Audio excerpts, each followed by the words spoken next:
Bismillahirrahmanirrahim. Assalamu alaikum. I hope all of you are fine. I am your teacher Amna Ahmad and I welcome to all of you in my class. My dear students, as you know, we are reading about chapter 7 that is about solutions. आज जो हम lecture पढ़ने जा रहे हैं that is lecture 5 about factors affecting solubility. Last lectures में हमने पढ़ा कि solubility क्या है, the maximum amount of solute that can be dissolved in 100 gram of solvent. तो इसकी जो डिसोल्यूशन की जो डिसॉल्विंग की एबिलिटी है दैट इज कॉल्ड सॉल्युबिलिटी. सो आज हम देखेंगे कि जो डिफरेंट फैक्टर्स हैं लाइक टेम्परेचर, पार्टिकल साइज के साइज जो लार्ज है या स्मॉलर साइज है सोल्यूट के पार्टिकल्स का, इसके अलावा pressure, like dissolve like, solute की नेचर क्या है, सॉल्वेंट की नेचर क्या है. तो ये जो सारे फैक्टर्स हैं वो किस तरह से सॉल्युबिलिटी पे इफ़ेक्ट करते हैं ऑफ डिफरेंट सोल्यूट्स और किस तरह से इन फैक्टर्स को हम होम लेवल्स पे और इंडस्ट्रीज लेवल पे for the production of different products उनके एफिशिएंसी को बढ़ाने के लिए इस्तेमाल करते हैं. सो इसके लिए एसएलओ देख लेते हैं. Identify the factors which affect the solubility of a solute in a solvent and recognize the importance of these factors at homes and in industries. So SLO की डिमांड क्या है, हमने देखना है कि जो सोल्यूट है उसकी सॉल्वेंट में सॉल्युबिलिटी किन फैक्टर्स से इफेक्ट होती है. वो फैक्टर्स क्या हैं, टेम्परेचर, पार्टिकल साइज, प्रेशर और लाइक डिसॉल्व लाइक. इसके अलावा इन फैक्टर्स की होम लेवल पे और इंडस्ट्रीज लेवल पे for the production of different products उनको इन फैक्टर्स को किस तरह से इस्तेमाल किया जाता है ताकि हम जो प्रोडक्ट्स बनाने के लिए डिफरेंट सोल्यूट्स और सॉल्वेंट्स यूज़ करते हैं उनकी सॉल्युबिलिटी को कैसे इंक्रीज किया जा सके. सो एक्टिविटी से स्टार्ट लेते हैं. Take 100 ml of water in a beaker. सबसे पहले 100 ग्राम या 100 ml वाटर लें एक कंटेनर में. Then add a tablespoon of sugar to the water at room temperature. Then उसमें एक टेबल स्पून शुगर का ऐड करें और उसको स्टिर करें, उसको इतना मिक्स करें कि तमाम पार्टिकल शुगर के अच्छे से मिक्स हो जाए. So I hope all of you have done. Stir until all the sugar would get dissolved. Add another tablespoon and stir again. So इसके बाद एक और टेबल स्पून शुगर का ऐड करें और उसको मज़ीद स्टिर करें कि वो भी तमाम पार्टिकल्स उसमें अच्छे से डिसॉल्व हो जाए. अब इसी तरह ही शुगर डालते जाएं और उसको डिसॉल्व करते जाएं. उसको इतना मिक्स करें कि तमाम पार्टिकल्स अच्छे से डिसॉल्व हो जाएं और हमें नज़र ना आए कि कोई भी पार्टिकल उसमें अनमिक्स्ड रह गया है या अनडिसॉल्व रह गया है. सो इतना सॉल्यूशन बन जाए कि अब मज़ीद शुगर जो है वो स्टिर करने से डिसॉल्व नहीं हो रही. सो ये जो सॉल्यूशन है हमारे पास ये क्या है कि अब शुगर की मैक्सिमम अमाउंट डिसॉल्व हो चुकी है in the given amount of water that is 100 ग्राम. सो अब मज़ीद शुगर डिसॉल्व नहीं हो रही. तो ये एक सॉल्यूशन हमारे पास बन गया है शुगर का और वाटर का. Next is what is that solution called when no more solute can be added in it. So ये जो सॉल्यूशन हमने बनाया है कि अब इसमें मज़ीद शुगर के पार्टिकल्स डिसॉल्व नहीं हो रहे स्टिर करने पे, तो ये सॉल्यूशन क्या है जब मज़ीद सोल्यूट ऐड नहीं हो रहा इसमें, तो इस सॉल्यूशन को हम क्या कहते हैं? Yes, that is saturated solution. Saturated solution क्या होते हैं? The solutions that can not dissolve no any more solute in it, कि वो सॉल्यूशंस जो मज़ीद सोल्यूट की अमाउंट को अपने अंदर डिसॉल्व ना होने दे. So, if we have to add more sugar, what can we do?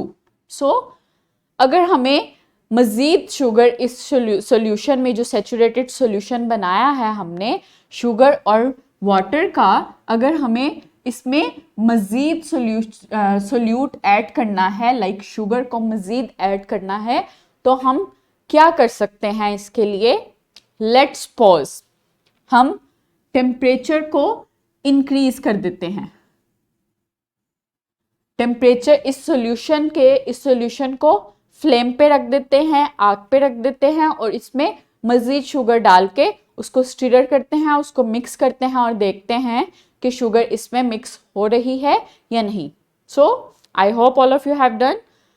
उसको आग पे रखें और मज़ीद शुगर उसको उसमें डालें और उसको मिक्स करना शुरू करें स्लोली, और उस देखें कि उसमें शुगर डिज़ोल्व हो रही है या नहीं। So what do you infer from the above activity? जो एक्टिविटी हमने की कि सैचुरेटेड शुगर के और वाटर के सॉल्यूशन में हमने मज़ीद शुगर डाली और उसको फ्लेम पे रख के मिक्स करना शुरू किया, तो हमने देखा कि शुगर उसमें डिज़ोल्व होना शुरू हो गई मज़ीद। तो आपने इस एक्टिविटी से क्या कंक्लूड किया, क्या इन्फर किया? यस, कि जब हमने हीट को इंक्रीज किया, जब टेम्परेचर को इंक्रीज किया, तो सोल्यूट की सॉल्युबिलिटी इंक्रीज हो गई। So what is the effect of heat on the solubility of sugar? So solubility, sugar की सॉल्युबिलिटी पे हीट का क्या इफेक्ट हुआ? जैसे जैसे हमने उसको फ्लेम पे रखा, टेम्परेचर इंक्रीज होना शुरू हुआ, तो जैसे जैसे हम शुगर डालते गए वो उसमें मिक्स होती गई, तो शुगर की solubility with the increase of heat increase होना शुरू हो गई।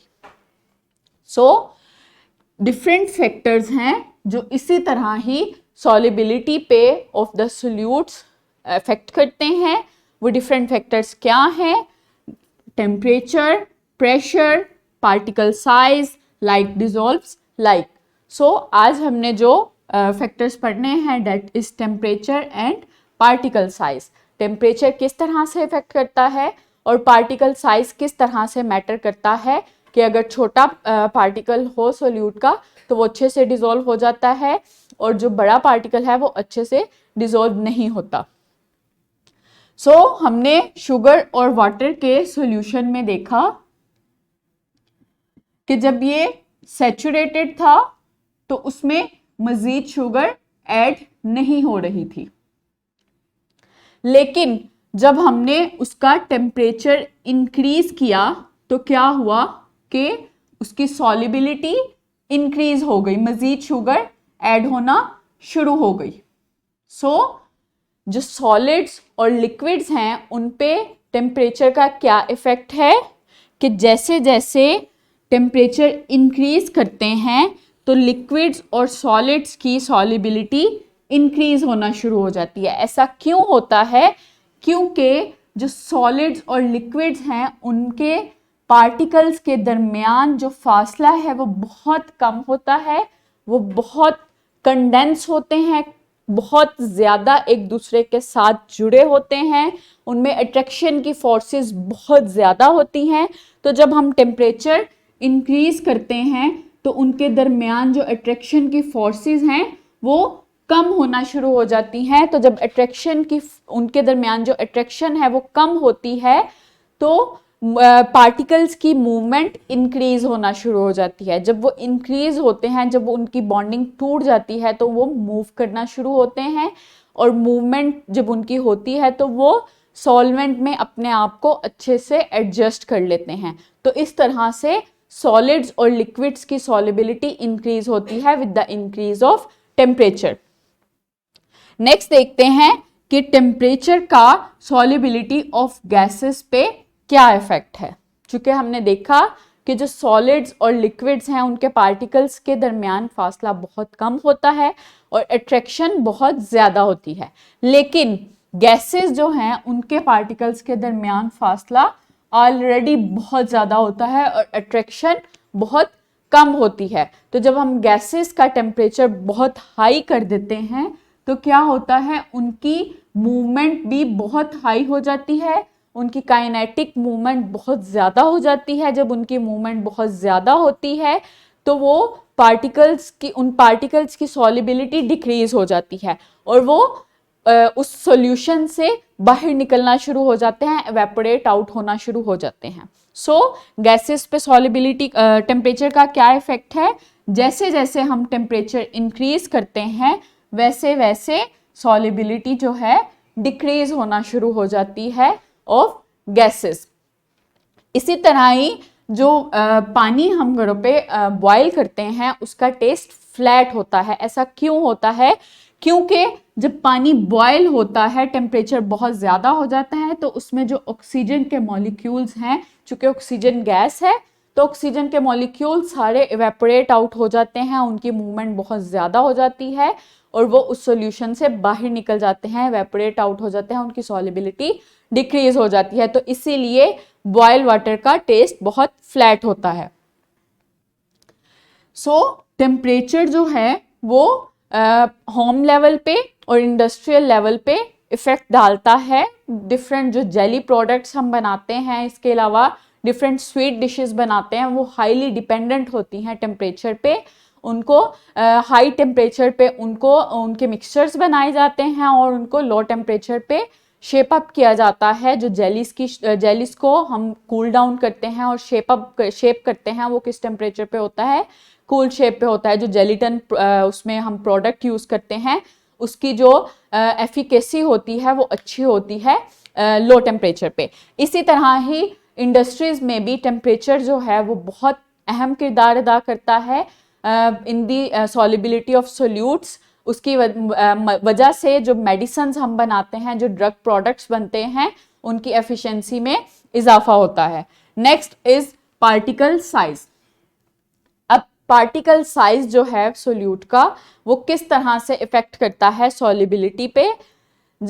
हम अक्सर जब बेकिंग प्रोडक्ट्स बनाते हैं, आपने देखा होगा अपनी मदर्स को भी बेकिंग करते हुए या फिर कुकिंग करते हुए, जो मोस्टली हम लोग स्पाइसेस यूज़ करते हैं या फिर चीनी यूज़ करते हैं, शुगर यूज़ करते हैं, तो उसको क्या करते हैं? पहले पाउडर फॉर्म में चेंज करते हैं। वो क्यों करते हैं? वो इसलिए करते हैं क्योंकि उसके पार्टिकल साइज को छोटा करते हैं ताकि उसकी सॉलिबिलिटी जो है इंक्रीज हो सके और हमें खाने में अच्छा टेस्ट मिल सके, वो अच्छे से सॉलिबल हो सके, अच्छे से मिक्स अप हो सके। सो पार्टिकल साइज जो है जैसे जैसे हम इंक्रीज करते हैं, पार्टिकल साइज अगर बड़ा हो तो सॉलिबिलिटी क्या होती है? डिक्रीज हो जाती है। और अगर पार्टिकल साइज हम छोटा रखें तो सॉलिबिलिटी क्या है? इंक्रीज हो जाती है। सो पार्टिकल साइज अगर for in example of sugar, अगर पार्टिकल साइज जो है वो बहुत छोटा होगा तो सॉलिबिलिटी इंक्रीज हो जाएगी, शुगर पानी में जल्दी जल्दी डिसॉल्व हो जाएगी। लेकिन अगर पार्टिकल साइज शुगर का बहुत बड़ा होगा तो क्या होगा? बहुत देर लगेगी हमें स्टिर करने में उसको, और फिर टेम्परेचर भी हमें मज़ीद बढ़ाना पड़ेगा, तो उसकी वजह से जो चीज़ें हैं डिफरेंट, उनकी सॉलिबिलिटी डिक्रीज हो जाती है। इसीलिए ही होम लेवल पे हम डिफरेंट स्पाइसेस, इसके अलावा जूसेस बनाते हैं तो फ्रूट्स को छोटे टुकड़ों में काटा जाता है ताकि वो अच्छे से सॉलिबल हो सकें। इसी तरह ही जो पेंट इंडस्ट्रीज हैं या कॉस्मेटिक इंडस्ट्रीज हैं, वहाँ पे जो डाइज यूज़ किए जाते हैं, जो डिफरेंट सोल्यूट्स यूज़ किए जाते हैं, उनका भी पार्टिकल साइज जो है वो छोटा रखा जाता है ताकि वो अच्छे से सॉलिबल हो सकें और हमें एफिशिएंट प्रोडक्ट्स मिल सकें। सो रैप अप करते हैं लेक्चर को। Solubilities of solid solutes increases with the increase in temperature, while solubility of gases decrease with temperature, with increase of temperature. So solubility of solids and liquids किस तरह से effect होती है with the increase of temperature? जब हम temperature increase करते हैं तो solubility of solids and liquids increase हो जाती है, लेकिन जो गैसेस हैं उनकी सॉलिबिलिटी डिक्रीज होना शुरू हो जाती है क्योंकि उनके पार्टिकल्स के दरमियान फासला ऑलरेडी बहुत ज़्यादा होता है, वो वहाँ से इवेपोरेट आउट हो जाते हैं, उनकी सॉलिबिलिटी डिक्रीज हो जाती है। The smaller the particles the greater will be solubility of solute. So solute के पार्टिकल्स जितने छोटे होते हैं उतनी ही उनकी सॉलिबिलिटी जो है वो इंक्रीज होती है। जितने पार्टिकल बड़े यूज करें हम, उतनी ही उनकी सॉलिबिलिटी कम हो जाती है। Next is homework. What would happen to aquatic life if the water they live in becomes warm. So aquatic life पे क्या इफेक्ट होगा अगर वो जिस पानी में रह रहे हैं ओशियन वाटर वो अगर बहुत वार्म अप हो जाए, बहुत गर्म हो जाए, तो एक्वेटिक लाइफ पे उसका क्या असर होगा. इसके अलावा इन soda drinks should carbon dioxide be added at high और लो टेम्परेचर. जो सोडा ड्रिंक्स हम पीते हैं, जो कोल्ड ड्रिंक्स हम पीते हैं, उनमें जो गैस यूज होती है that is carbon dioxide gas. तो कार्बन डाइऑक्साइड गैस को उन सोडा ड्रिंक्स में किस तरह कितने टेम्परेचर पे ऐड किया जाता है, लो पे किया जाता है या हाई पे किया जाता है. इन दोनों क्वेश्चंस का आंसर दें. ये टेम्परेचर का इफेक्ट देखते हुए आपने टेम्परेचर का इफेक्ट देखा on the solubility of different solutes. So उसको देखते हुए आप इन दोनों क्वेश्चंस का आंसर करें कि एक्वेटिक लाइफ पे क्या असर होगा अगर पानी बहुत वार्म अप हो जाएगा. और इसके अलावा जो सोडा ड्रिंक्स हैं उसमें कार्बन डाइऑक्साइड लो टेम्परेचर पे स्टोर की जाती है या फिर हाई टेम्परेचर पे स्टोर की जाती है. So I hope now are you able to explain about factors of temperature and particle size on the solubility of solute. Thank you so much. Allah Hafiz.